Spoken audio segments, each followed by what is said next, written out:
welcome once again to healthcarehoaxvideos.com. I'm Janet Cimorelli. I'm here with Dr. Herb Slavin, and this week we're talking about low-dose Naltrexone, LDN. And there are a lot of questions that I have and that I'm sure you viewers have as well.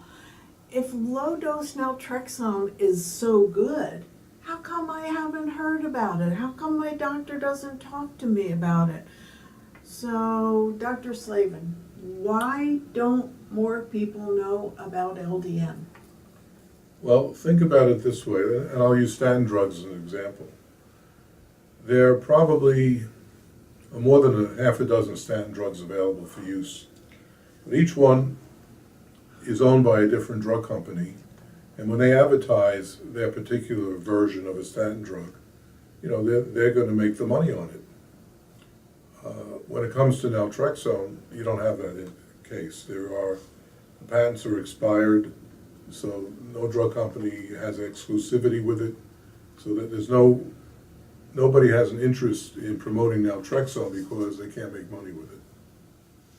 One of the things that I read was there were a number of research studies, really valuable information coming out of those research studies. Why aren't more people familiar with those research studies? Well, for the same reason. There's money. It's all about money. When it comes in healthcare, unfortunately, everything is about money. Think about this. How much money do you make by keeping people healthy versus allowing them to get sick and treating disease? That should explain everything about healthcare. Follow the money. Okay, very good point.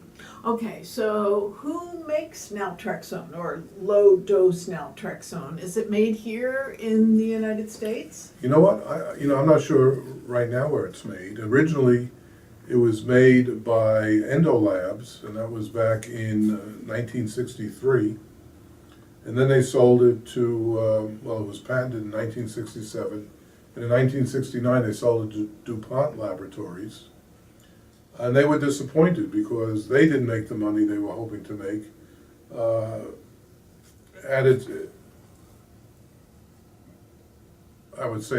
maximum, it was only generating $5 to $8 million a year, which is nothing for a drug, which translated to having about 25,000 patients taking it. Now, mind you, this is not low-dose naltrexone. This is the original naltrexone 50 milligram dose used to block opiates in addicts and alcoholics. So no big interest in the drug, and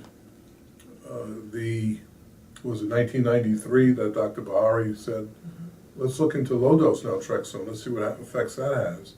Now that's a whole different story. That has the potential to help millions of people, not just 25,000 people.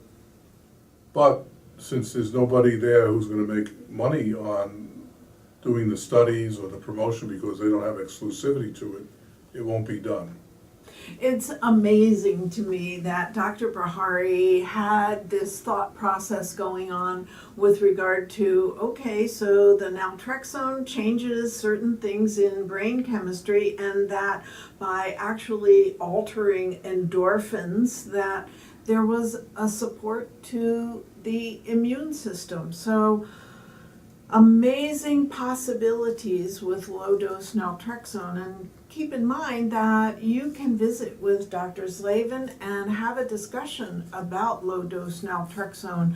So in South Florida, you can reach him by calling 954-748-4991 and learn a little bit about how low-dose naltrexone might be the right approach for you.